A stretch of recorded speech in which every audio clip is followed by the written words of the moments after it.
You wake up tomorrow, and every dollar, every coin, every digital balance in your bank account is just gone. Not stolen, abolished, by everyone all at once. Your very first instinct is probably panic. But the houses, the farms, the factories, none of that physical wealth disappeared overnight.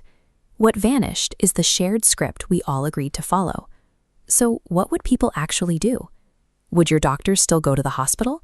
Would the garbage collectors still pick up the trash without the promise of a paycheck? We actually have an answer, because human beings organized labor and survival for hundreds of thousands of years before physical cash existed. Money, at least in the form of a physical object like this minted Lydian gold coin, is only about 5,000 years old. That means we've been running the experiment of human cooperation longer without it than with it. Money is a relatively recent piece of paper. But when you finally strip it away, you expose the older, underlying human cooperation that actually keeps societies alive. By day 2, local communities would likely default back to what anthropologists call gift economies.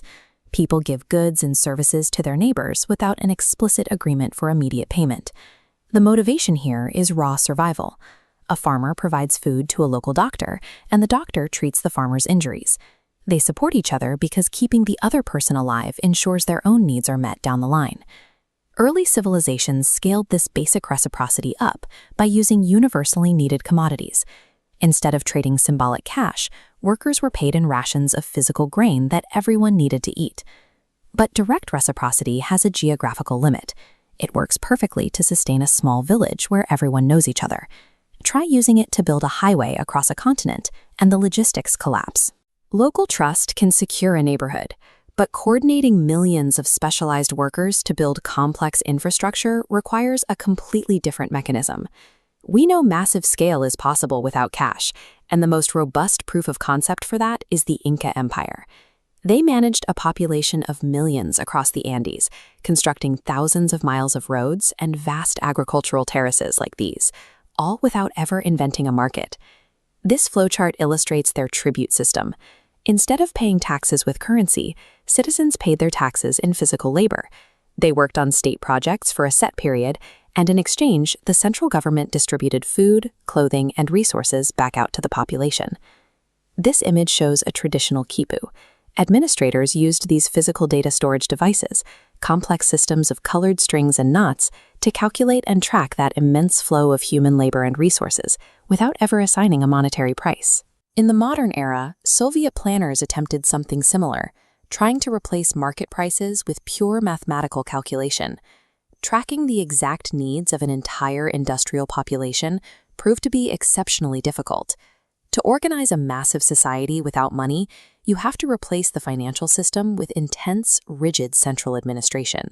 You can achieve absolute logistical control, but the cost is a severe loss of personal freedom in choosing where and how you work.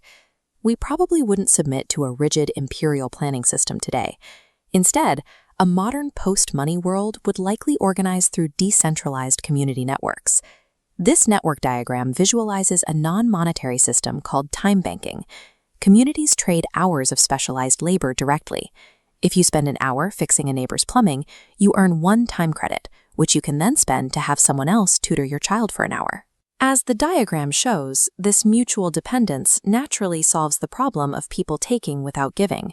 If someone starts hoarding services and refuses to contribute their own labor, the community simply stops trading with them.